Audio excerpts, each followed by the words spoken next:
There we go, man. We're on. So what's up, Kenny? We got Kenny Stevens on. How you doing, bud? No, I'm doing great, man. Thanks for asking, Charlie. Do you have Uh, your coffee this morning? I do. I do. All I right. stop. Circle K is my place. It's the best worst cup of coffee on the road, in my opinion.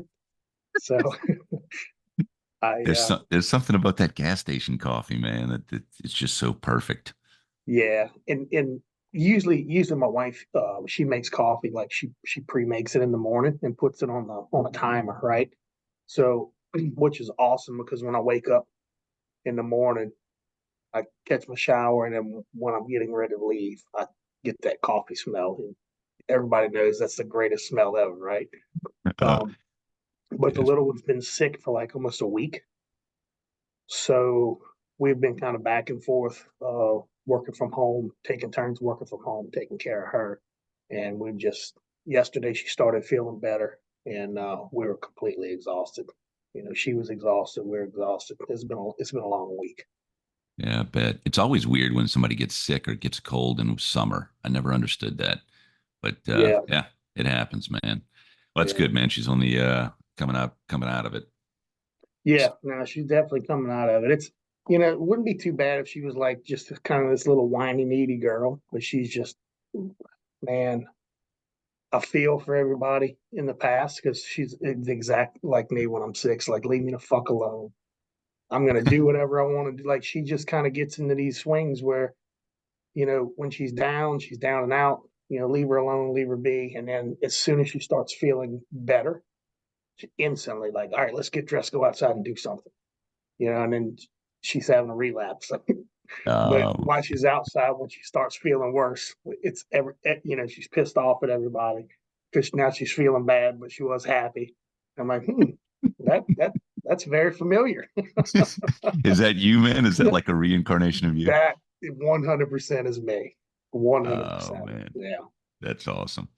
It's wild, man. You and I have known each other for a little while now, and I just find that this is why I wanted you on the podcast, man, because you just have such an interesting background. And for those of you listening right now, Kenny kind of has been fighting for the large majority of his life. Professional, amateur. You've done a lot with both martial arts, mixed martial arts, which is really interesting. And then on the other front, just your family and being a father, husband, a son. Like you've got quite a number of stories there. So, man, I'd love to just pick your brain and see like kind of talk to you about some of those stories, man. Yeah, So, absolutely. so for all the listeners now, like where are you in life right now? Like what is how would you characterize your life right now? Um, it's wonderful. It really is. The last few years, I've come a long way, and you know, we'll kind of bounce back and forth a little bit to past present type stuff, right? Things started going really into a change when I kind of got to a point where I just kind of had enough with me and my life and how I was doing things and how I was doing things, and it was like just dry. I had a long commute, right? I used to work at Shell Convent. Excuse me. And I'm driving to work, and I kind of had this routine where I'm trying to figure stuff out, and I get to a point where I just give up, right? And what I mean give up is like you have to allow God to put you where you need to be. You have to stop trying to fucking control everything, every aspect, everybody in your life for it to go the way you want it to go. You have to accept the journey that He wants you to be on, right? Like And a surrender? yeah, just surrender, man. Just Yeah. surrendered, right? And it was like this warm embrace that came over me, like I was in a big fucking warm, loving blanket. And it's been phenomenal since, right? It's been throughout of it, it's been growth, and sometimes it hasn't been. again, right? It's not the speed that I want it to be, right? So at times I do get frustrated with it, but I know that that growth is happening, and it's the growth that God wants, and it's that He's put in front of me that's meant to be for me. And that was probably 4 years ago, around around right before the pandemic, maybe, or right after, during, I'm not sure. Um, but yeah, ever since then, man, it's just everything's kind of fell into place, right? I got back into the fight business. I was out of the fight business for a while. Had really good friend of mine, Scott O'Shaughnessy, who's my bare knuckle boxer. He called me up and wanted me to start work with him to take on this bare knuckle boxing journey. That's been a huge positive impact on just mindset and being in that arena, right? So when Being able you mentioned bare knuckle boxing, for those that aren't aware, what was that your was that the beginning of your bare knuckle boxing type forte 4 years ago, or were you into bare knuckle before that? No, so I went and watched two bare knuckle shows as a fan. Like it, a couple friends of ours, did a few couples together, and bare knuckle it wasn't a real big sport at the time, and of course Mississippi will will just about put on anything that you can bet on, right? So Yeah. they were coming to Biloxi a good bit, and we just went to watch a couple shows in Biloxi, and uh, yeah, since they were growing, they were reaching out to a lot of local guys. And Scott had fought, he'd fought up kind of to the minor league MMA, fought in Bellator, and I think LFA, if I'm not mistaken. Couple of pretty decent sized shows. And but he was done with the MMA, just due to that being so hard on his body. You know. So I was So going to ask you that. Where does bare knuckle boxing fit in with the rest of the martial arts community, with MMA, with everything? Is this a place where you can go after, like you just mentioned, after kind of MMA? What are the I just for those who don't know what bare knuckle boxing is, I mean, it sounds pretty obvious, but like, what's the differentiator between bare knuckle and the other stuff, man? let's hit on that first, and then I'll kind of go into the after, on the first question. So with the bare knuckle boxing, the difference is it's not gloved boxing, so it's regular boxing without gloves. But you could also clinch the head, so you can hold the neck and the head like a one arm tie plum or an underhook, and still fight. And the referees will allow you to fight in those clinch positions. Where in Uh, boxing they don't. The only similarity with bare knuckle and glove boxing is if I get my arms around you and I actually touch my hands together, right, in a clinch fashion, then they'll break it. But as long as both fighters are fighting in the clinch, actively fighting in the clinch, and they let it go. okay. Um, so with the bare knuckle thing, man, it's both. It's a little bit of both.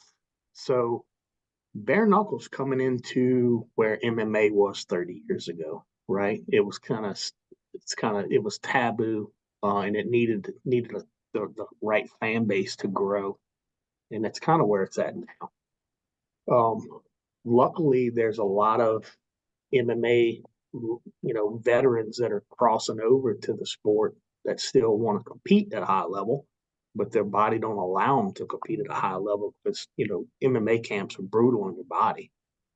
So just being able to do the boxing thing um, helps them out a lot, you know. But it's not really necessarily for guys that are retiring, And these kids that aren't, and I'm not saying this in a bad way, but when you're an elite MMA fighter, right? That's an elite level that there's only a select few have the opportunity and the God given ability to be able to compete at that level, right? if you're a young man and you know to a point where there's a good possibility I'm never going to be here because of setbacks, or um, you're not sure if you want to take that 10-year career to get there, right? It takes a long time for a lot of people. Bare knuckle boxing is starting to get very popular, and I would suggest giving it a try. It's not a lot of head trauma, just because a lot of fights get stopped. Excuse me. A lot of fights get stopped due to cuts. Um, but there's also a art in not breaking your hands as well, right? Um, so that's that's one of the biggest things as well, right? Is a lot of MMA guys come in and they throw punches at 100% with no gloves on and no hand protection, and they break their hands. Where these guys that figure this sport out, that are throwing punches at 50%, and they're just cutting people, right? And then just when that one big shot's open, you take advantage of it, right? You might throw 100 punches and in one hard shot in one fight. So that's kind of an art with the bare knuckle thing as well. Does But it the fact that you don't have gloves on, does that make it safer? Like I was just curious because when I think of bare knuckle, the first thing I think of, oh damn, that's even harder than boxing.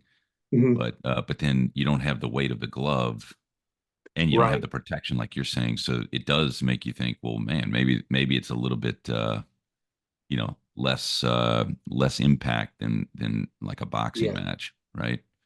yeah. The acute damage for bare knuckle boxing is It's it's probably yeah, it's way worse, right? okay. Yeah. Just because aesthetically, it's not pleasant to look at. A lot of Okay. blood, a lot of cuts. But the chronic issues that boxers and MMA fighters have, where you're constantly taking that head trauma over and over and over again with a gloved hand that's weighted, um, and in regular boxing too. I mean, guys get knocked out uh, a lot of times in fights, in sparring, right? And not saying that don't happen with bare knuckle, but the majority, you're looking at probably 90% of fights get stopped due to cuts, or a TKO stoppage versus the knockouts like we see in glove boxing. Okay. So you've been really on that journey, coaching. I mean, you've been coaching for quite a while, and again, going back in your history, you started fighting. What age did you start fighting? Sanctioned. No, let's go ahead and let's even go back further. When did you have an interest in either martial arts or just fighting, learning how to fight in general? How old were you? Oh man, probably like 10 Okay. years old. So my dad kind of dabbled a little bit. He had some friends that boxed, and they used to kind of do the tough man thing back in the day. So he would show me a few things and that whatnot, right? And then just like the majority of people our age, they saw the UFC VHS tapes, right? A buddy of mine that matter of fact, his older brother and we trained together. I roped his older brother into coming and do MMA for a while, and he was really good too. He was a boxer, but anyway, he was older than us. So at the time, the UFC tapes were in the back curtained area with the porn and like the faces of death and all that shit. Right? Look, I'm one Yeah, hundred yeah, percent man. right. So being that he was a little older than us, that he was able to get one of those tapes, and we were watching the UFCs, right? And this was back then. So UFC one, it already happened. It'd been 4 or 5 months past, and then you finally get the VHS tape, right? Um, we always thought that was really cool. I was really interested in that, um, and then never really pursued anything up until my parents moved to North Mississippi, and they had a guy that that was into martial arts that had a studio in Lacombe, and I came and stayed with him over the summer. One summer when I was 16, I was yeah, I just turned 16. I was like 5'8", like 240 pounds, like this fat kid with acne, right? Um, hadn't really hit puberty full on yet. I was kind of a late bloomer with that, and I hit puberty over the summer while I was training, and I went from 5'8" to like 5'11" in a few months, and went from 240 to like 195, right? So just this complete transformation. And being that I was going through that puberty phase while I was fighting, the athleticism towards football was very helpful as well, right? So while I was there, he had one of his instructors' dad was like he was on a judo Olympic team, so he had taught him some judo and some jujitsu, and so we were training together, right? So we were kind of learning ground stuff together, and we were doing the karate thing, and we sparred really hard, you know.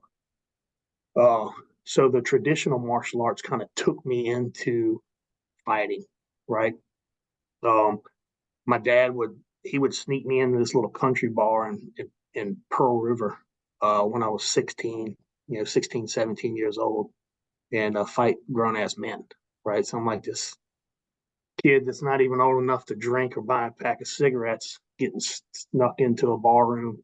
My dad signed a waiver for me, and I'm fighting grown men, and they find out how old I really am. And one of the guys, he was actually a pretty decorated amateur kickboxer, and he comes to me afterwards, and we're talking. He's like, "Dude, you fucking you hit so hard, it's unbelievable. Like I've never been hit so hard by somebody in my life, and I find out you're 16. You know, you might want to follow up with this thing, right? You might have a future here."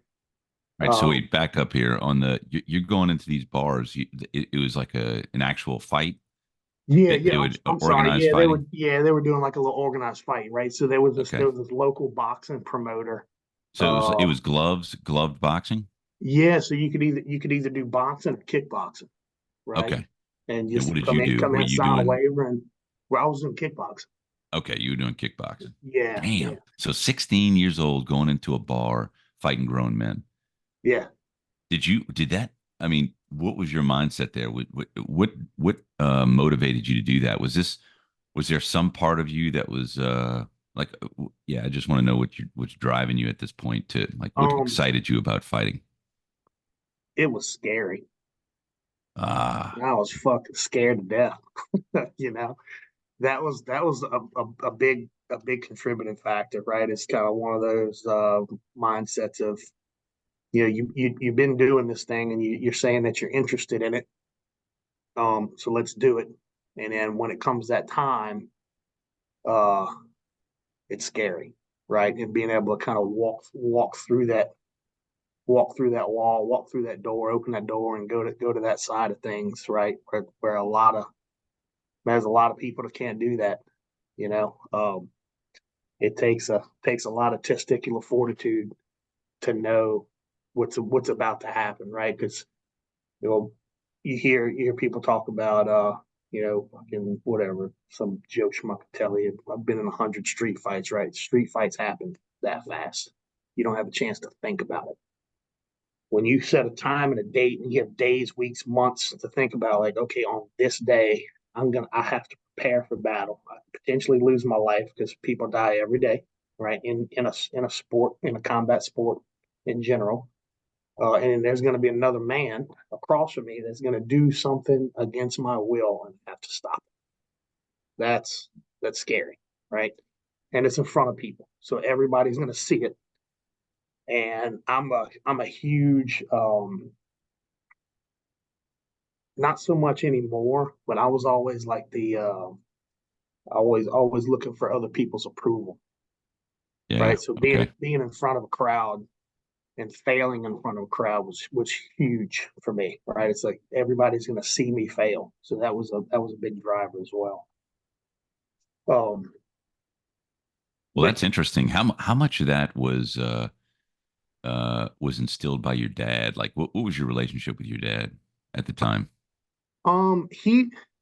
He was kind of he was following me and supporting me with it, right? Um, I think he just kind of liked the fact that I was fighting because he was a huge boxing fan and he was a fight fan, right? So he was very supportive of it. My parents never really they weren't any of the one of those parents that told me not to do it and I did it behind their back. They were Yeah. always supportive of it. Okay. So I can't, yeah, I can't complain at all with that. They were always supportive of my fighting. I mean, they when they were able to be there and travel and watch me compete, they're always there. So was that going into that bar and fighting and doing the kickboxing? That was kind of sort of your first time being exposed to a real organized fight. Yeah. So, And you talk about the fear of going through that. What did that feel like when you were done? um, it was nice, right? It was a good feeling, um, just because it was a feeling of accomplishment, right? It's one of those that we all understand this that you have to do something that's extremely hard, or it's going to be extremely hard, but you do it anyway. You have an out. You have the ability to go, no, I don't want to do this, right? But we do it anyway, and then once you're done, you're happy that you did it, right? It's very satisfying, um, that you did that, and it's a big accomplishment for you as a person, to be able to get through that as well. And so after that, that kind of started off your desire to kind of get into more fights, right? Like start training a little bit harder, a little bit different. Um, Yeah.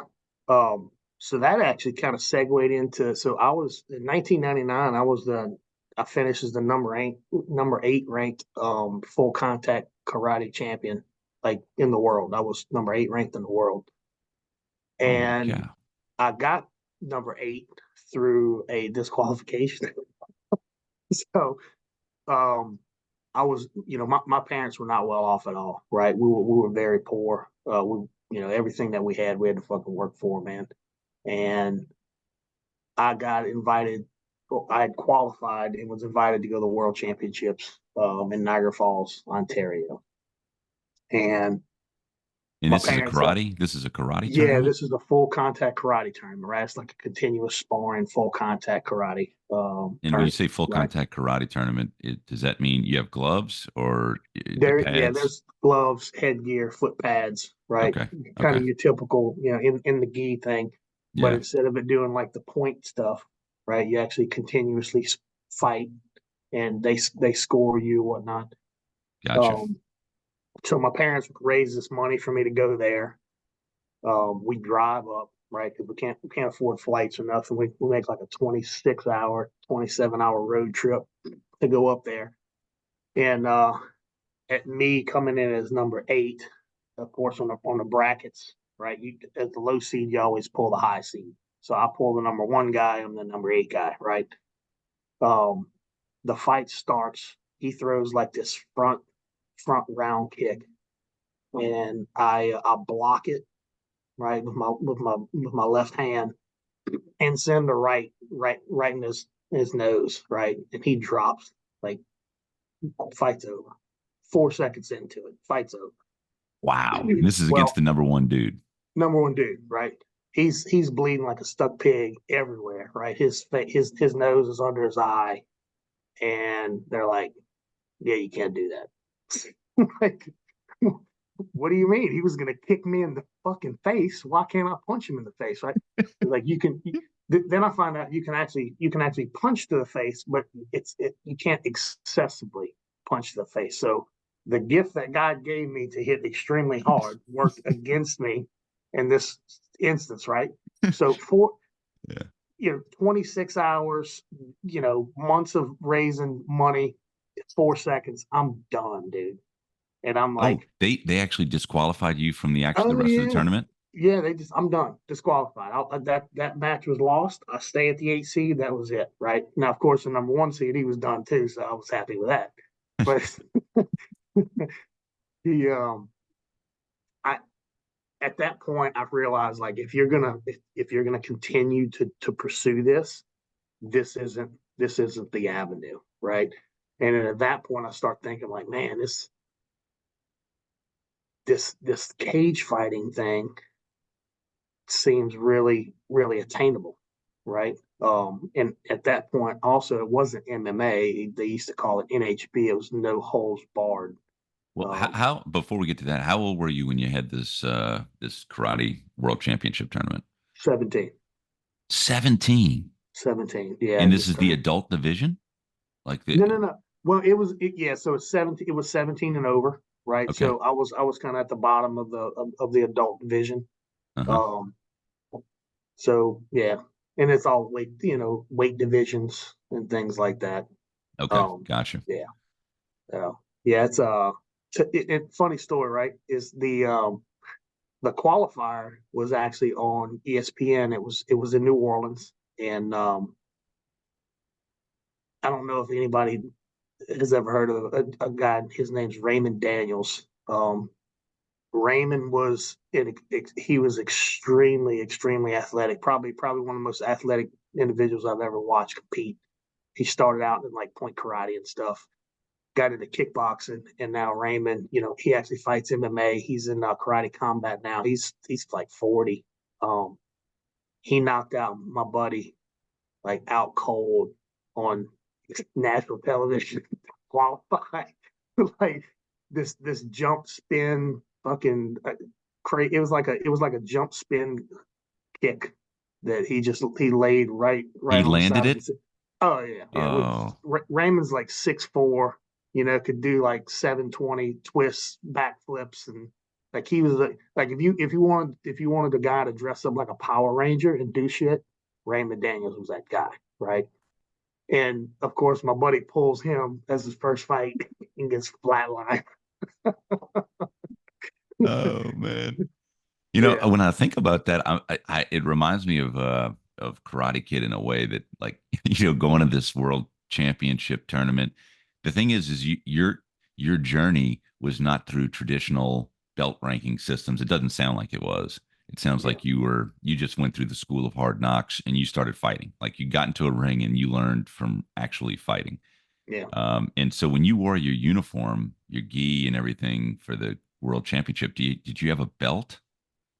Yeah, dude, I think like the highest belt that I got was like a yellow belt or a purple belt. Like it was still Yeah, that's because what I was wondering. If you so you're here number 8 in the world and you've got a yellow or a purple belt. yeah, yeah, That's yeah, hilarious. yeah, Okay. So really at that point you're thinking, belts are it really wasn't part of your journey, going through colored belts yeah, and doing what your stuff was. All right, so after this fight you realize, hey, MMA might be in cage fighting, no holds barred is really might be where your real power comes in. yep. And So at that point, I deal a hand of blackjack to myself to go to Ole Miss, and of course, fucking, I get dealt like a pocket twos or something, right? A pair of twos. So I completely fail out of college in a year, right? okay. And at that point, I'm kind of there's no plan B, you know. It's either go to work, start working, or pursue this fighting thing. So I moved back to Louisiana. I I can jump on a Greyhound with like two grocery bags of clothes, like, and that's it. Just jump on a Greyhound, come back here. I lived with the martial arts guy for a little while. It turned out to be a complete fucking weirdo. Um, and I was training myself, right? And at the time, the internet was just starting to kind of kick off. So I'm messaging all these people, and I finally get a guy that's in New Orleans to message me back one day, and it's basically kind of like, I shot him a message saying, this is where I'm from. I'd like to fight on your card, and he hit me back. Right, this is like a Monday or Tuesday, beginning of the week. So, okay, can you fight on Friday? Hell yeah, I can. Where at? Um, So it was in Metairie. It was a place that was called man, was it Swamp Island? What was the name of this bar? It was like as soon as you got off the causeway, it was on the left, like on Melville Dewey. Yep. Um, Yep. so I go there, right? And of course, my first fight, I don't know shit. You know what I'm saying? Like I know how to fight from Mississippi street fights and traditional martial arts, and that's kind of about it, right? So I pull a jiu-jitsu guy, and the first round, oh, probably like the first minute and a half of the round, I'm fucking beating a hair piece of shoes off this kid, and he finally gets me to the ground, and within 30 seconds he's about to rip my head off. Right, he's choking shit out of me. So I'm thinking like, well, I gotta learn that stuff if I want to do this, right? Um, so I continue to train myself. I don't even have school at this point, but I'm like going to these jujitsu gyms on like open mat days or whatnot, and like trying to learn stuff from these guys, you know. So I I make friends with the guys. JC Pennington. He actually still he teaches out in Houston at a big jiu-jitsu school.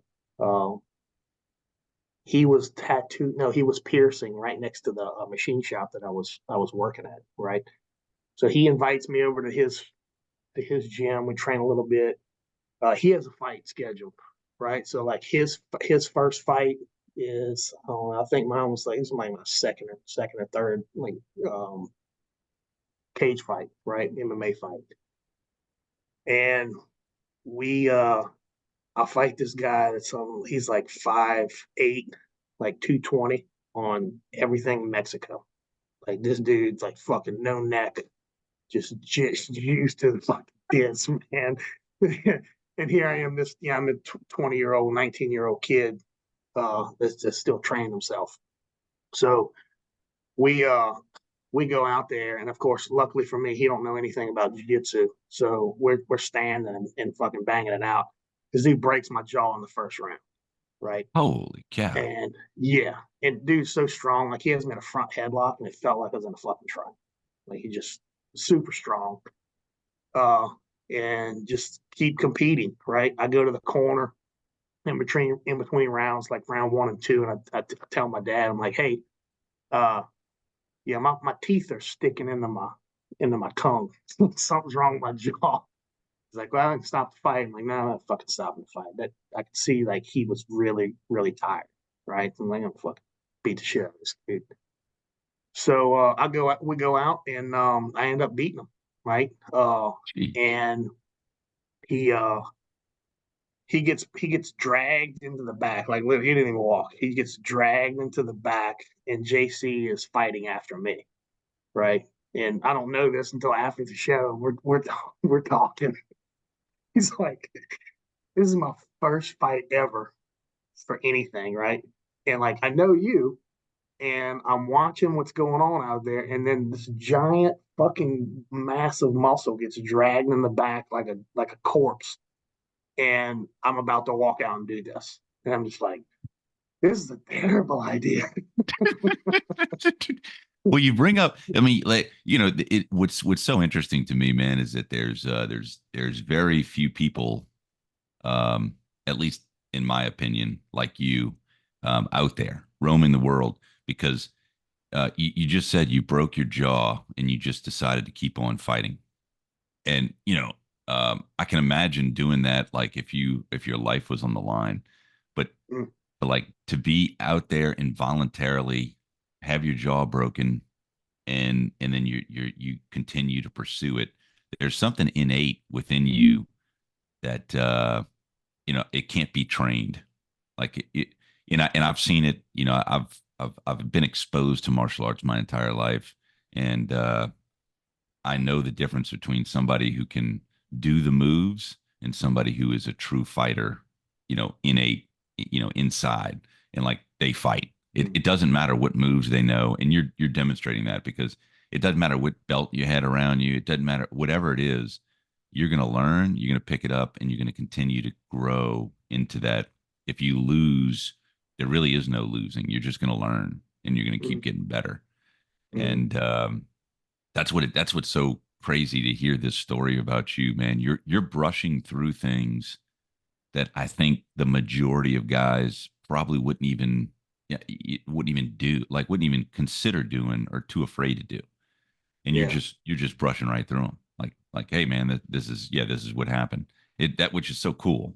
I mean, yeah. after this fight, at this point, so you knock this dude out after your jaw's broken. What kind of recovery time is that? Yeah, so I didn't have insurance, right? And Oh shit. of course, back then the show didn't have insurance, so I have to go to Charity Hospital, and you can only imagine the dental work that I got at Charity Hospital at the time, right? Oh man. Um, so I was out. I want to say it was wired shut for like 8 weeks, and then I probably took another 8 weeks or so off from any kind of sparring. Um, I just kind of trained like bag work, road work, stuff like that, right? And then I get contacted by one of the judges that was watching that show, and he wants me to come and fight at the Beau Rivage on his show, right? So he invites me out, and at this point, he lets me know, hey, it's this guy from Biloxi. He's one of Rich Clementi's guys, and of course, I know who Rich is at this point because Rich has fought in the UFC, and I'm like, fuck, this is gonna suck, but you know, fuck it, let's see what it's about, right? And I remember this is it's weird how our mind works, like mind under stress, and like sometimes the clarities that we have, right? I remember watching a fight. I was watching film, and this dude had this other guy's back, and he was just kind of like isolating the arm, right? So he couldn't choke him. He was just kind of isolating the arm and getting across the head. And I saw it, and I was like, oh, that's cool. Maybe I'll try that. Never got a chance to try it. So we get to the Beau Rivage, and I'm fighting this kid, Mexican kid, super tough, hit like a fucking Mack truck. And come to find out, unbeknownst to us, he was a murderer. Um, Oh, we, okay. yeah, like truly, he was a murderer. Um, we're at war. He takes my back, and like that one thing just comes like, hey, grab that arm right there so you don't get choked out. Like I isolate the arm, he rides too high, falls off, and ultimately again, right, he gets tired, and I just keep pushing the pace, end up getting a stoppage. Um, and I have my wife, which was my girlfriend at the time, some of her friends, and my dad was cornering me. It was like he was just there holding the bucket for me to fucking spit in and put some ice on my eyes so they wouldn't swell shut from this big Mexican kid fucking beating the shit out of me. And I won the fight. We go in the back. We're getting undressed, and Rich approaches me. He's like, "Hey man, look, like you might want to consider coming to a gym because if you keep doing this shit, you're gonna get hurt. You might want to learn something. Like you can come train. You can come train with me for free. Just come start training." And that was kind of the start of about an 8 or 9 year relationship between he and I, training together, working together. Um, Wow. How did you feel at that moment being invited by Rich to, I mean, to go do this? Like, what did that feel like? it was cool, man. I kind of there was like as somebody that had huge aspirations to do good things or to do big things in the fight business as a fighter. It was like a big feather in my cap, right? I was something to be proud of. Like, man, you've worked your ass off to a point now where like a guy like Rich is inviting you to come train at his gym, you know. Um, And how old were you? What age are you at this point? um, I think I just turned 20 because that was like the summer. Yeah, I just turned 20. So like Okay. there's a span there, 2 years, man, where it was just a fucking shitstorm of just one thing after the other just kind of happened, kind of leading up this. I was like I said, I think I was 20, uh, pretty sure. So we it was a good fit for the gym, right? Because Rich really wasn't a trainer. He was still fighting. He was on a professional climb as well. So it was just a bunch of fighters, and we were learning from each other. And we had we kind of had each other just kind of learn from, right? We would try things and see things, and Rich was really good about trying and making things kind of his own and passing it on to us. He was guy was really really good on the ground, man. He really was one of the best in the business at that time.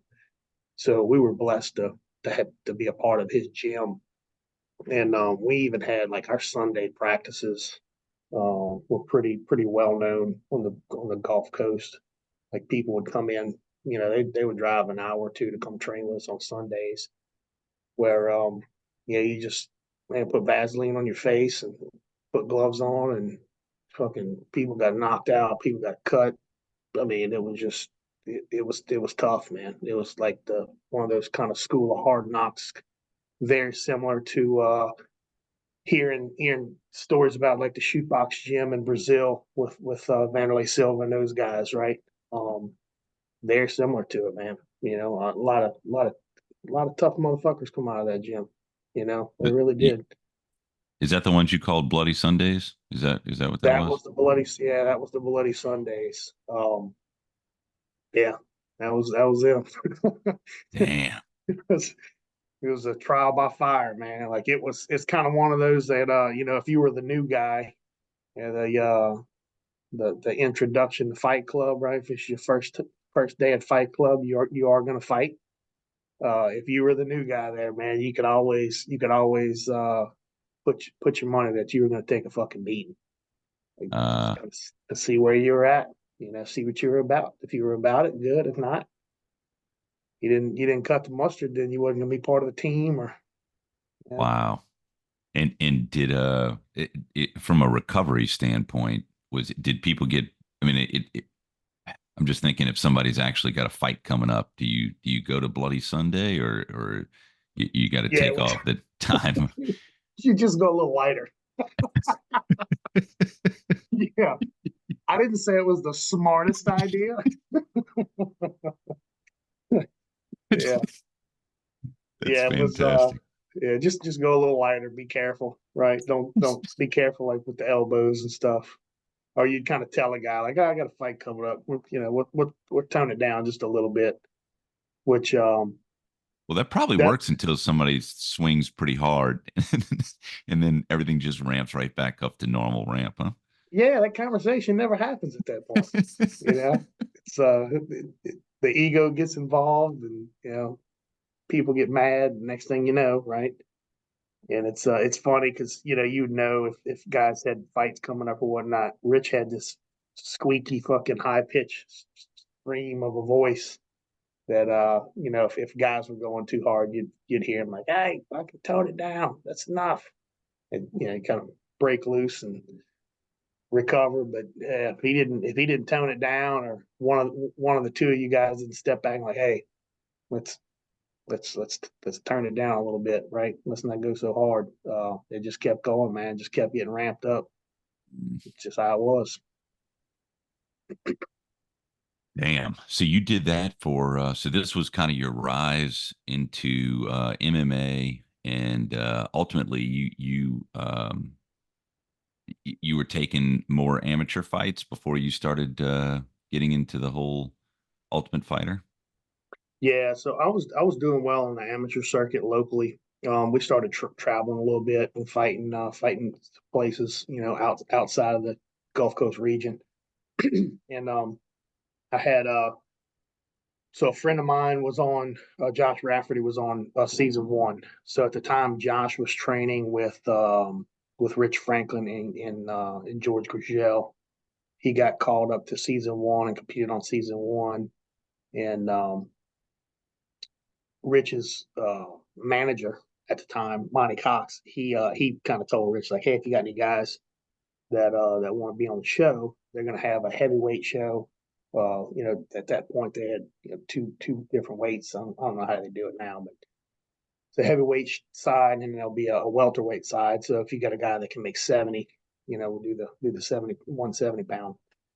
So I send in training footage, training footage, sparring footage. They put kind of like a couple fight clips and stuff together, and I get picked to go out and interview. Right, so we fly us out to Vegas. Go through an interview process. I think it was like 2 3 days long, where you're just locked in a fucking hotel room like a prisoner, and people come knock on your door and hand you food, knock on your door, bring you go get your medicals or whatnot, come interview, and I get picked, man. Like it was a lot of the guys that went out there. Like I remember some of the cats that were out there at the time. They ended up they didn't get picked for the show. They were actually given contracts to the show. One of the biggest ones was Nate Marquardt. Nate and I were doing our medicals together, and I remember looking at him like, God damn, this fucking he's jacked, and none, come to find out he's got like fucking 30 professional pancrase fights going into tough, and they just gave the guy a contract. Just they picked you back then because you were good. And And it's this is season one. This is still this is season one. season two. This is Oh, season season two. two. Yeah. Okay, So Josh gotcha. was on season one. Josh was on the same season as Forrest Forrest Griffin and Stephen Bonner. Oh, So wow. Okay. he was part of the OG cast, man.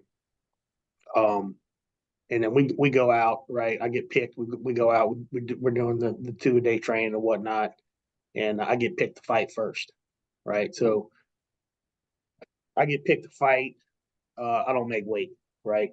Um, I'm 92, 91, 92 at this point, and I mean, Charlie, you've been around, man.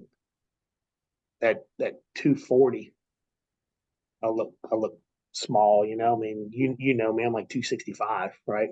Yeah. Um, I'm walking around like 190, 195, and I try to make 75. I don't make it. I get to a pretty bad point where I'm kind of losing consciousness, throwing up fucking stomach bile. It's like battery acid.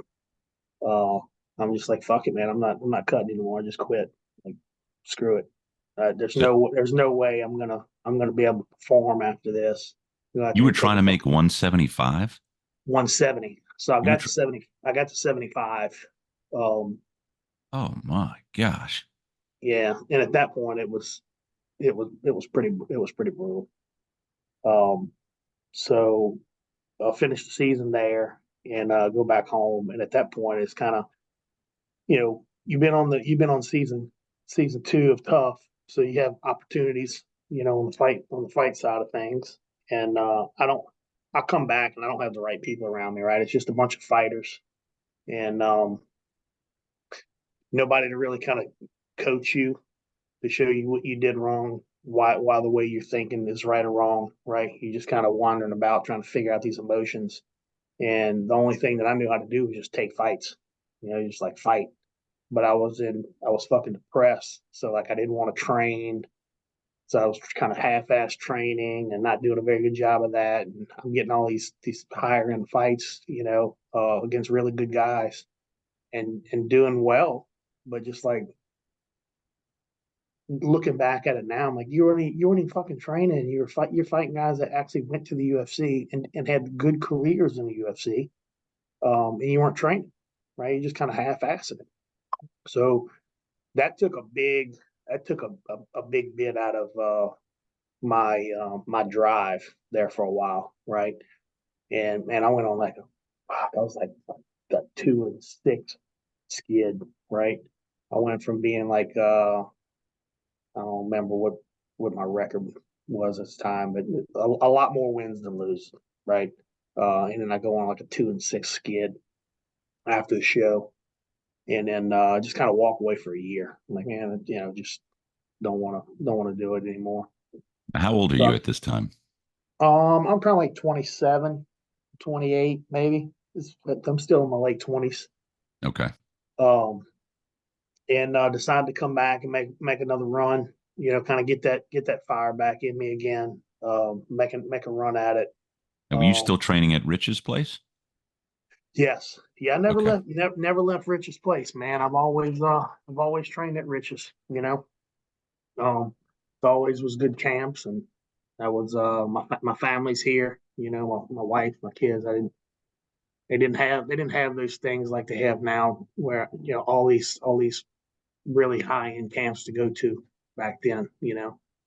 Um, so I go 3-0. I win a local circuit, middleweight title. Beat a really good jiu-jitsu kid. That was He was a stud, man.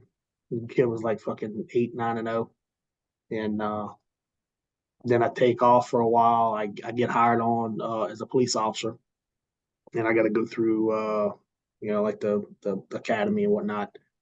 So kind of living that life for about a year, training a little bit here and there, and kind of I'm not kind of done. I'm done. Right? You come back, you make a run. Right? Now I'm kind of looking at a career with law enforcement. I have a family. I know like you have to stay away from your family a lot, and your family's got to take the back seat to this sport that you love, on a dream that you want to compete at a high level. And I just wasn't willing to do that anymore. Right? I was kind of wanting to go more towards the family thing. Did And you have you had kids at this time? So when yeah, you went for the police role, yeah. And I had Caden was probably 4 at the time. He was 4 or 5, so he was just getting old enough to do things with dad, right? okay, To really kind of do cool shit with dad. And so I get hired at the police department, and again, me being what people think, right? Uh, they're like, man, you should fight again. We'll put a crew together. We'll come watch you fight. Blah blah blah. All this bullshit, right? So like, fuck it. If that's what y'all want me to do, right? That's what I'll do. And it was stupid. It wasn't my fucking idea. I should have, again, I'm not fighting for me. I'm fighting for somebody else at this point, right? So take a fight, and it was against a guy that I beat in a decision, um, maybe two years prior or so, and it was kind of controversial. I fought like shit, and they gave me the nod, but it was a split decision. Typical split decisions. Half people think I won, half people think he won. So I take the fight against the guy, and man, I beat the fucking shit out of this kid, right? And I just fucked him up pretty good, and I'm going into the third round, and I'm just like, I'm done with this shit, man. Like, I shouldn't even have took. This is all going through my head in between rounds. Like, I'm fucking exhausted. I've already. What am I proving here?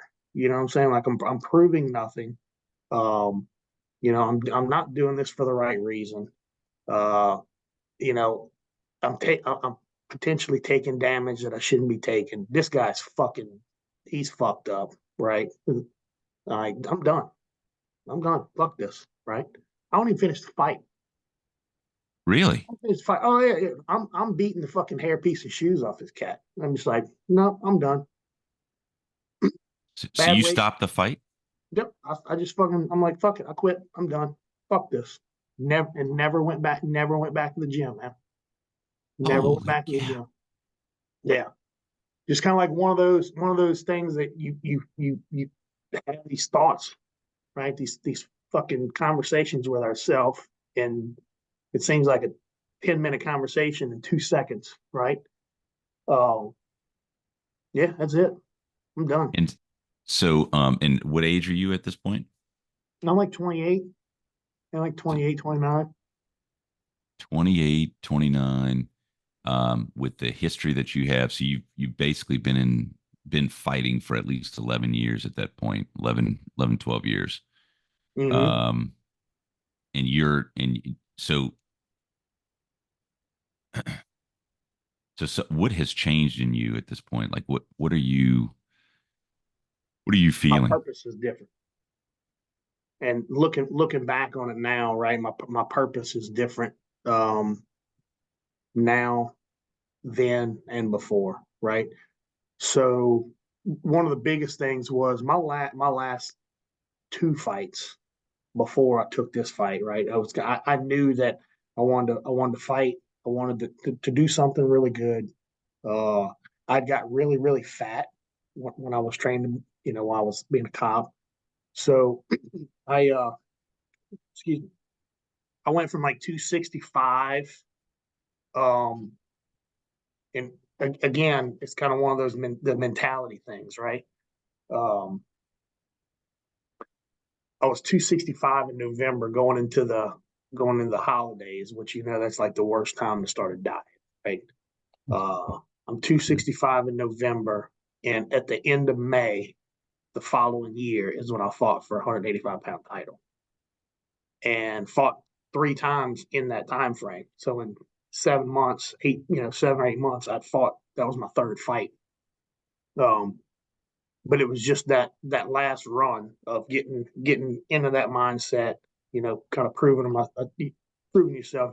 You can still do it, but we're gonna do it my way, and then we're gonna bow out, right? I knew that I didn't have that anymore, and it's not that I can't do it. It's what I know.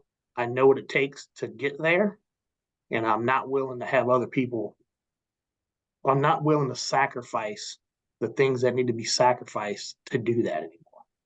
If that makes sense, Yeah. you know.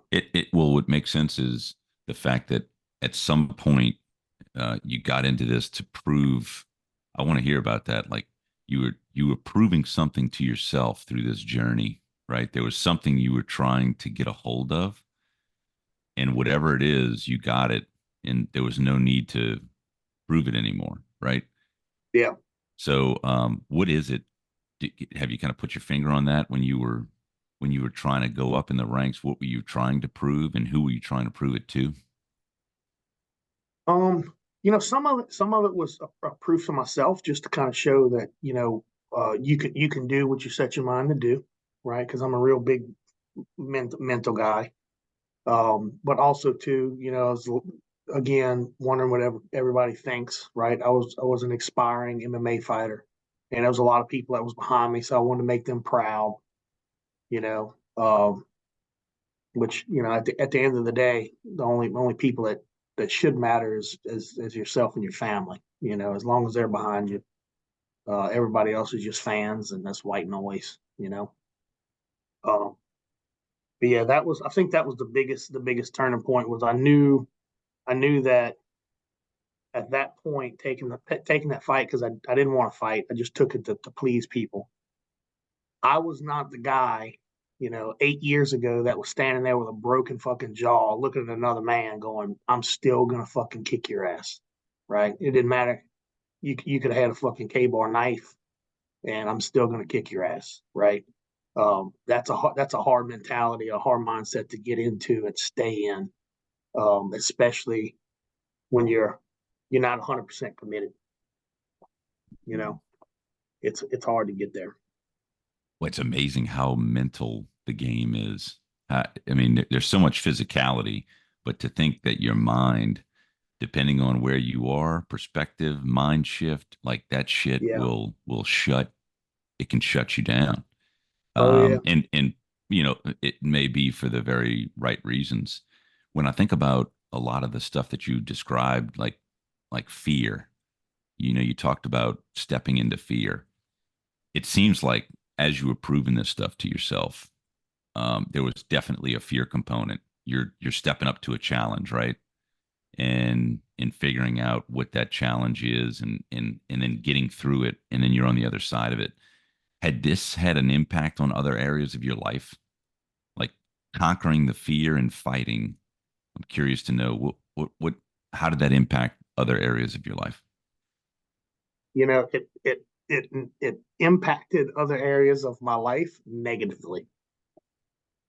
It really impacted them negatively because I put myself around like-minded individuals, and that was the only thing that I focused on, right? Um, and at the spur of the moment, if you didn't meet that expectation, or anything was outside of what I expected, I would completely just cut you off. Just it I didn't have a whole lot of like really friends that weren't supportive or have that same type of mindset, right? And we know that we all need we all need different people around us, right? For different perspectives to help us along. Um, but that hurt a lot of relationships, right?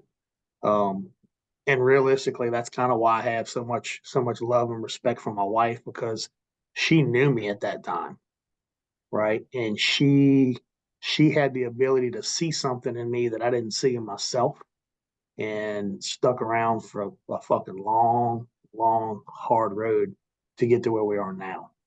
You know, um, if I was her, I wouldn't be with me. I'm just 100%. There's no fucking way. I would have. We would have been split up a long time ago. So when it comes to that, her mindset to that of not giving up, not quitting, I think that was one of the biggest characteristics that I saw in her that I appreciated. You know, um, but also too I took advantage of, which was really shitty of me.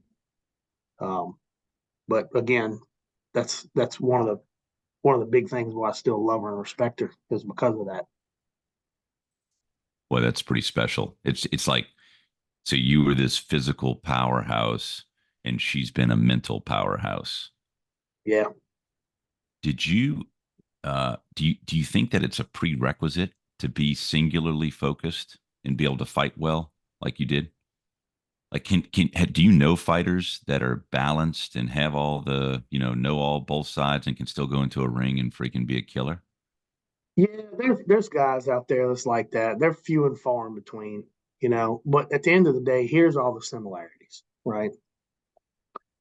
When it when you sign a contract to fight, you have to start mentally preparing yourself. So you're not a pleasant person to be around. That's all you think about. That's all you focus on, right?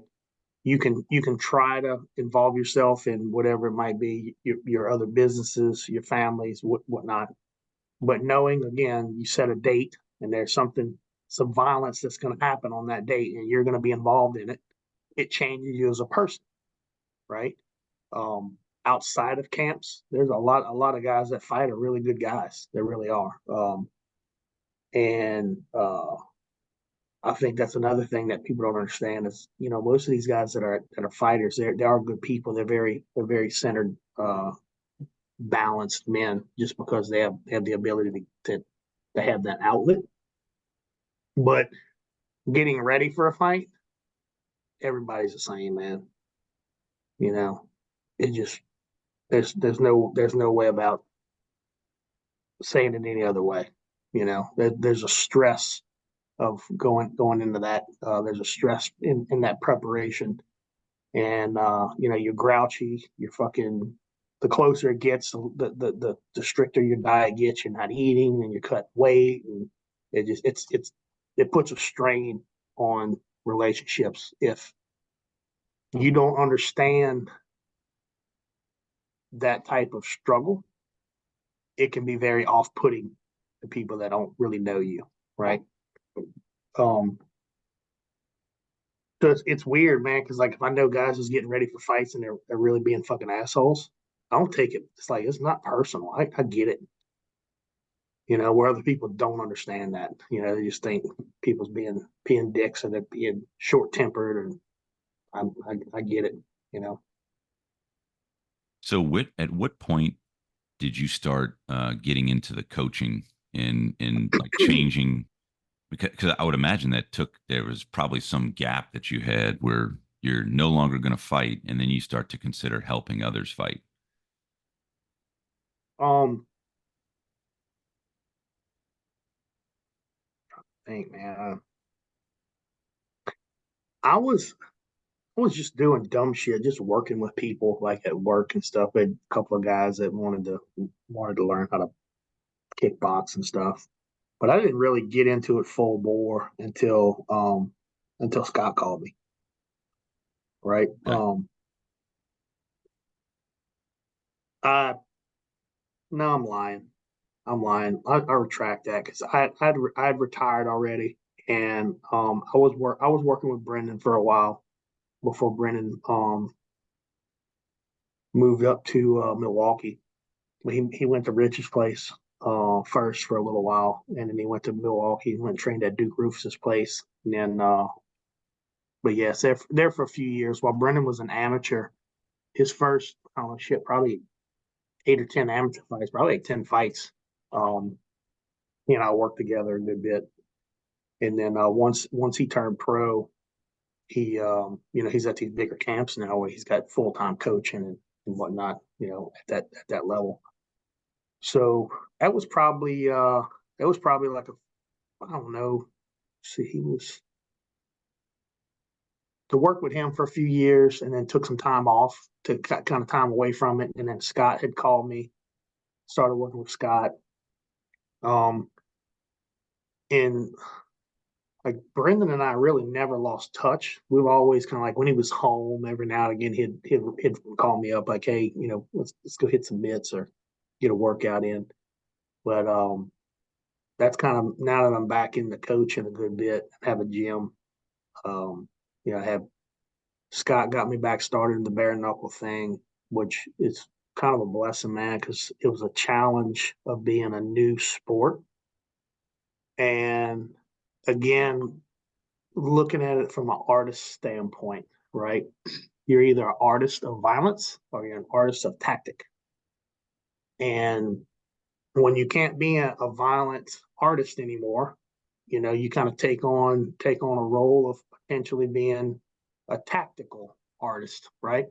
And with bare knuckle boxing being a new thing, I kind of accepted that as a challenge to learn the sport and put some things in place to potentially benefit my fighter in the sport.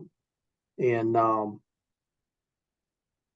think back of like all these different coaches that come up with these. They have these styles and they have this input on these sports, and that's kind of what I'm going for, right? There's a lot of stuff that he and I work on, and we haven't really yet been able to implement that.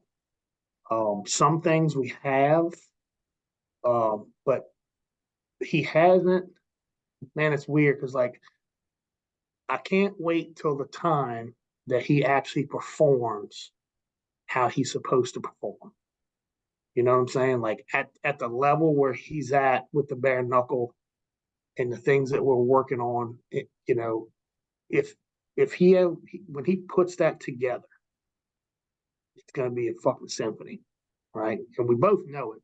We now we're at a place where we're working on getting him peaked to be able to perform at that level, right? To be able to take what we worked on together, what I've given him, and put it on that canvas under the lights on Saturday night, right? Um, so Do that you was help that was him? Do you help him with like mindset?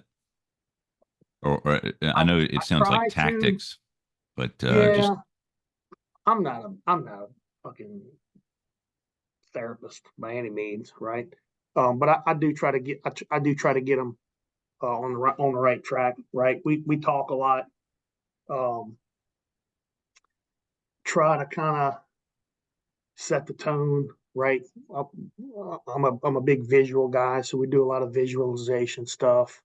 And the cool thing is like this since I've really kind of given coaching my full attention, I really think that this upcoming fight in July, we're really going to get a chance to see everything come together. I feel like mentally he's there. We've had some good talks since getting back into the this training camp. He's coming off of two hand breaks, two surgeries that set him back for like a year and a half. So this will be his first fight back after coming off his second hand surgery, and he's doing well, man. Sparring's doing well. He's in good shape. We're still, 5 weeks out. He's damn near on weight now, right? He's walking around like 190, 191. So I'm excited. Yeah, I kind of want to see what's gonna happen. We have a great opponent. Chad Kelly, the guy's name out of Ohio. Chad's a tough son of a bitch, man. He's a good dance partner for what we do, and yeah, looking forward to it. So, when you think back, now that you've kind of you've stepped into coaching, you've got your family. When you look back at all of your experiences, just like you described today on with fighting, um, is there a spiritual component to it that you think about? Just thinking from a spiritual or life lesson standpoint, have you sort of gleaned anything new, being away from it and looking back and reflecting on your time there? Yeah, man. There's a lot of spiritual reflection with that, right? Um, I feel like, and you and I had this conversation before we started recording. I'm my worst friend, right? How did I put that? I was You're your own worst enemy, or yeah, you yeah, put yourself it's last. something along. Yeah, I'm the worst friend. I'm my worst friend because I always put myself last, right? And even though I still do that, I'm a lot better at it. And spiritually, looking back at the things that has transpired over my life through my fighting career, is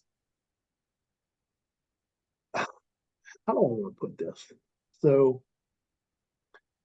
like looking back at what you've done, don't be so hard on yourself, right? Because you've done a lot and you've influenced a lot of people. There's a lot of people that still look up to you. There's you have a family that loves you and cares for you and still looks up to you. So don't be so critical, right? And it's easier for me to change and evolve as a person because I don't respond so negatively to myself anymore when I mess up, right? So where before I just really beat myself up, um, where now just kind of we would we're talking about this in the Tuesday meeting, right? Is like I talk to myself as if I was coaching one of those guys, right? So when I have a mess up or if I do something I'm not supposed to or I react in a way I shouldn't have reacted instead of being reclusive and bottling all that emotion up and then just like thinking to myself, okay, you gotta fucking do better and then just try to do better. I coach myself and then also talk to, especially my wife, right? Talk to my wife. I reacted in that way I shouldn't have. Um, let's talk about that, right? I'll try to help you understand why I did. Um, and just know that when you do see that again, you have my permission to call me on my bullshit and stop it, right? And she's getting better at that because she's very let's say she like is somewhat as introvert. So like those hard conversations, she'll just shut down and not respond to where it's fuel for me because when I'm responding in a negative way by her not saying anything, I just keep going because I'm like, oh, well, since I'm not getting any pushback, I'll just keep responding in this way, right? And it's negative for both of us. So that's kind of helped out a lot of just kind of looking like, don't be so hard on yourself, be more open, right? Treat your life as you're coaching somebody, right? You're coaching yourself, you're coaching your wife, you're coaching your kids. Every day is a coaching opportunity, learning opportunity. Um, so that's been a big spiritual turn, man. It's just like kind of like a enlightenment of really seeing things differently, right? Instead of seeing it from a fighter standpoint, seeing it from a coach's standpoint, you know, and not saying that I'm not sitting here saying I don't get upset and I don't respond in ways that I shouldn't respond. That's not what I'm saying because I still do. I'm human. We're all human, and I'm first to tell you I fuck up all the time. But the ability to kind of address it and move past it and work on it and learn from it has been has been really big. You know, with that. Thumos has been really big and really like that was a springboard, right? So I was still I was still holding on to a lot of shit, still trying to figure out how to properly express myself in certain kinds of ways, right? And Thumos was able to give me a tribe of men to teach me how to do that properly, you know. You mentioned So Thumos. Just mentioning Thumos, I'm curious if you were to sum up what Thumos is about in just a couple of sentences. What would you say? it's life changing. It is life changing. There's really not a whole lot of. I don't need to say a lot, right? Anybody that asks me about Thumos, wearing a shirt or my bracelets on or whatnot, it's like, what is that? This is always my response, right? It's a group of good, strong men. And if you decide to take the journey that we're taking, it will change your life. I don't, I'm No, not trying to yeah, sell, well yeah, I'm said. not trying to sell shit, right? If you want to take it, great. Because at the end of the day, here's the deal, right? And you'll understand this. What we're doing, Charlie, is fucking hard, right?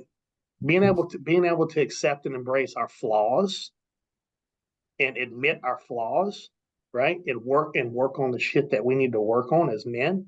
That's fucking hard. That's scary, right? Not everybody wants to do that. Kind of all going back to when we first started this conversation, right? Yeah, Anything that's scary, not a lot of people want to do, man. that's exactly right. And how much of your stepping into the scary shit has helped you in your world today? Um, I don't know. It's everything. Like I don't give a fuck. Not saying it like I don't care. It's I don't fear the outcome, right? The only thing I fear is not giving a shot. That's my biggest outtake on that. It's like if there's an opportunity, fucking try it, man. Because you never know, right? It might work.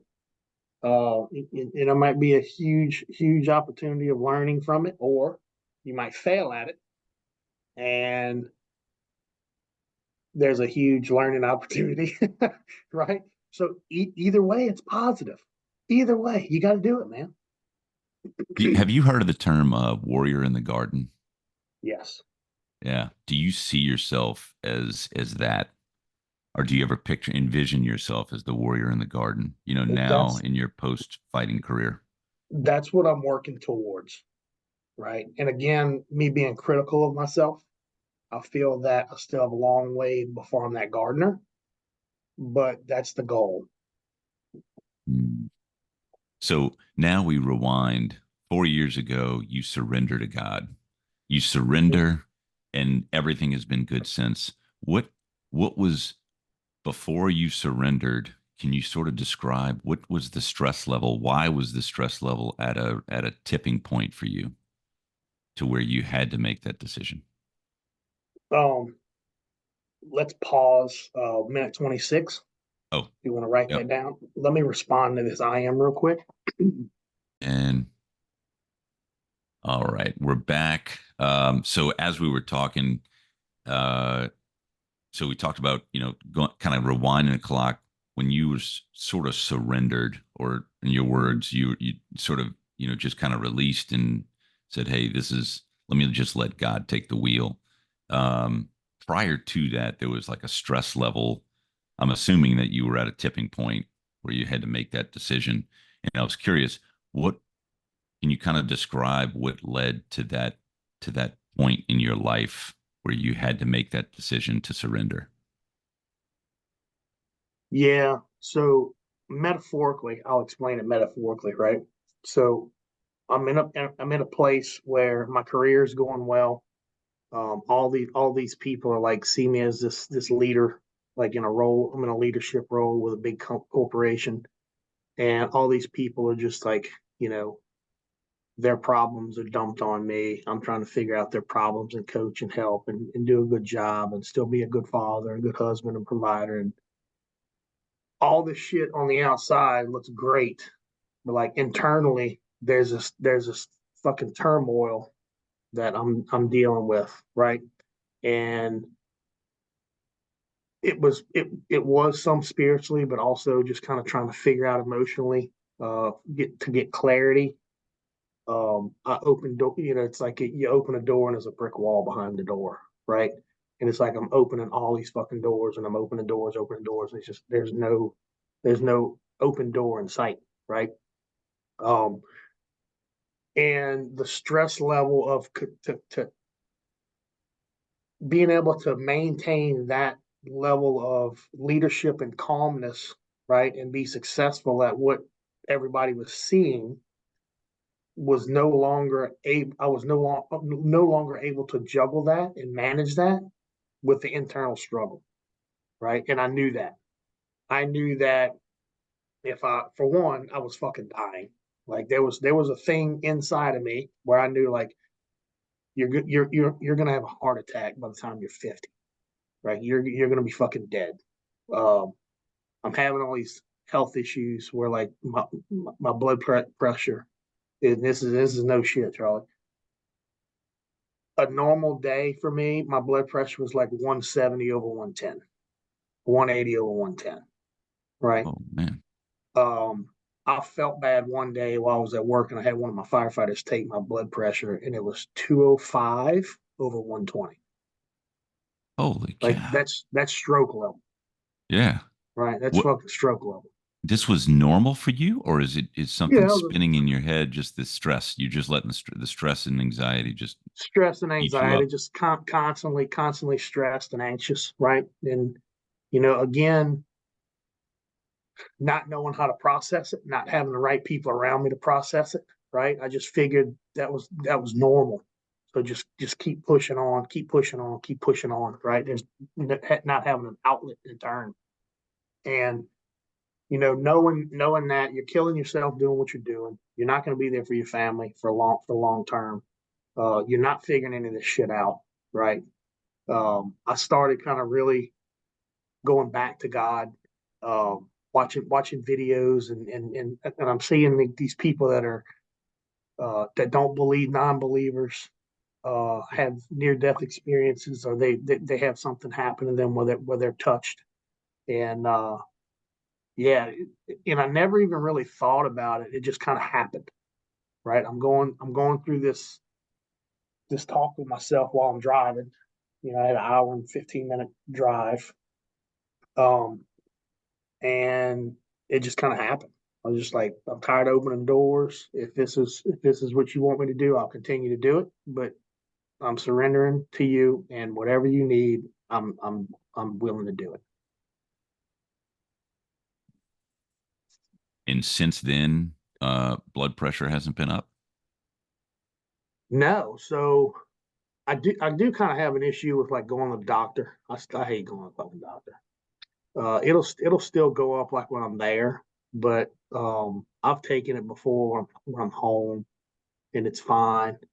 My Here's the other problem too, right? When I'm stressed and anxious, my autonomic nervous system, and I had an old doctor. He had prescribed me blood pressure medication years ago, right? And I take this medication, and then my blood pressure bottoms out. Like I get dizzy and this shit, right? And I'm telling him this. He's like, "Well, if you have high blood pressure, it's realistically the situations that you're in is what makes your blood pressure elevate." And now we see when you're at the doctor, your blood pressure elevates. When you're at work, you tell me you're having these symptoms, your blood pressure elevates. It's because your autonomic nervous system, you've had so many adrenaline dumps throughout your life, and the only response that you know is fight or flight, right? So you stay in this fight or flight mode constantly. If there's anything outside the norm, or if it's the least bit of stress, um, and that's what the biggest issue was, right? And I was trying to figure out how to get away from that, and I could not figure it out, you know. So uh,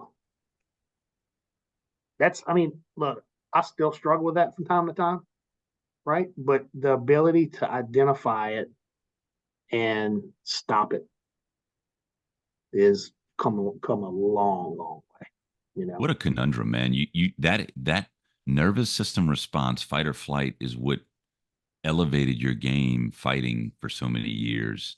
I mean that's what got you through it. I mean, having high Yeah, blood pressure when you're in a fight is a very good thing. Like that's probably I don't say that it's a great thing, but that's the momentum force, right? That gets yeah, your body moving and causes you to do that. yeah, And then now you have to almost relearn and unlearn a lot of those things. Um, so I hadn't really thought about it like that. That's interesting. So now, so you're 4 years in, man. Um, are you getting your kids into fighting? Are they interested, or how is your no, relationship now with the kids, and what are your thoughts on that if they were interested? I didn't want my children to do it. I mean, now that Caden's a little older, I would like for him to train a little bit, just to kind of be able to fight. You know, he's a little guy, so he's always been kind of around me and had kind of a scrappy mentality. So he's been into several fist fights, right? And he's not afraid to fight. But I'd like for him to at least learn how to fight. Getting into the sport of it, I'd rather them not, just because it's a nasty business, man. I mean, when you uh, when you get into stuff like that, there's a small window of opportunity that's going to bring for you. With so many kids nowadays that have these aspirations. It's just like NFL, MLB, in NBA, right? Um, when you get to that level, you're an anomaly, and I would the risk versus reward is the one in the one in a million or one in 10 million. You know, you're better off just training to stay in shape, training to stay in have the ability to protect yourself or your family. You know, they're super fans. They're huge fight fans. They go to all the shows that's locally. They'll come watch me when I'm cornering guys and in that aspect. But I think yeah. And I mean, with my little girl, it just kind of, as weird as it sounds, as being a girl. Um, my wife, hopefully, she don't see this, but she has no idea that she's going to wrestle and she's going to box, right? Uh, Because I think the biggest fear that I have is having a daughter that can't take care of herself, right? Um,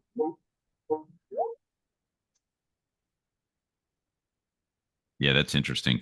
yeah, The when I see fights on TV and I see like the UFC or anybody, you don't understand, or at least from my perspective, I don't understand that these guys are the elite of the elite that have made it through a number of fights, made it through the pathways to get to this point, and yet everybody sees them on TV and just thinks, "Oh yeah, anybody can do that."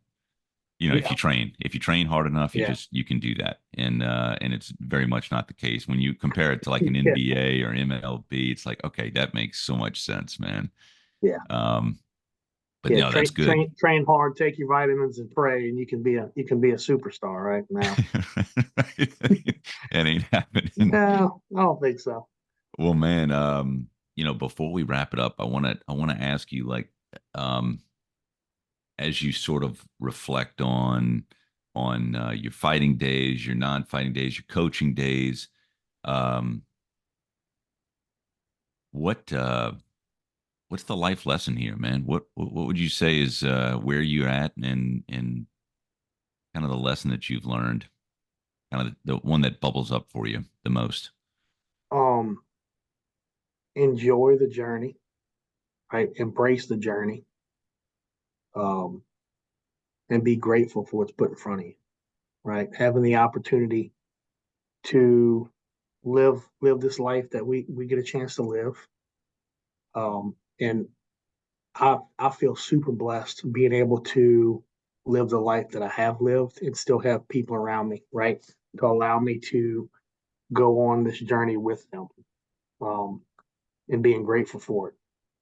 I have a pro boxer that's about to have his last fight in September. I've talked to him, and he and I's had a lot of talks. He has He's got a title fight coming up in September, and he's going to win that fight. He's going to retire, and he's going to focus on his gyms. Right? He's expanding his gym. He's going to focus on his family and his business.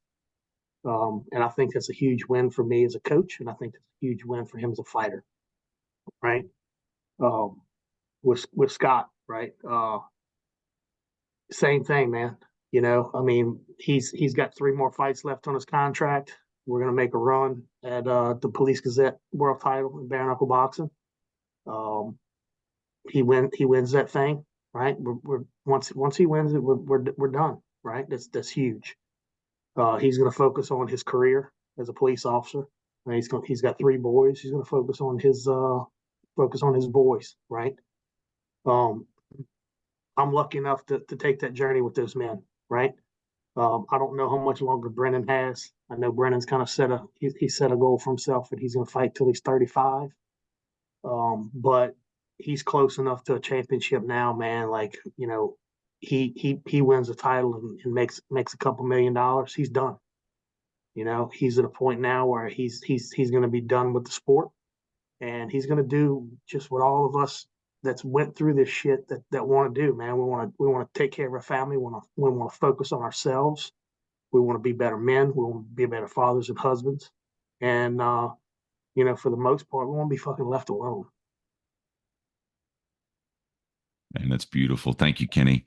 Thanks for today. Thanks for your time, man. And I want to thank everyone on the call for listening.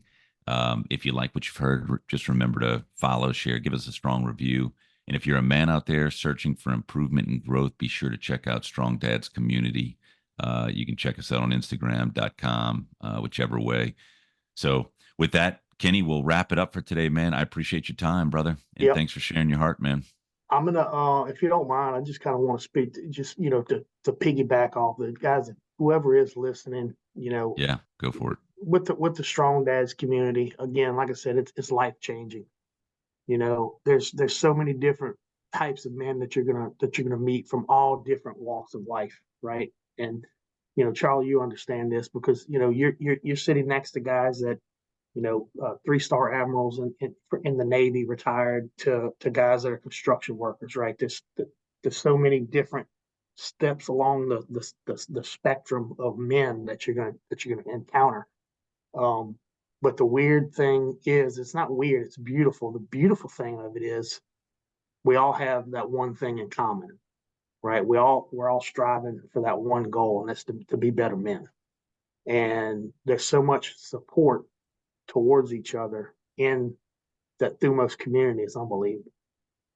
Mm. Well said, brother. Well said, man.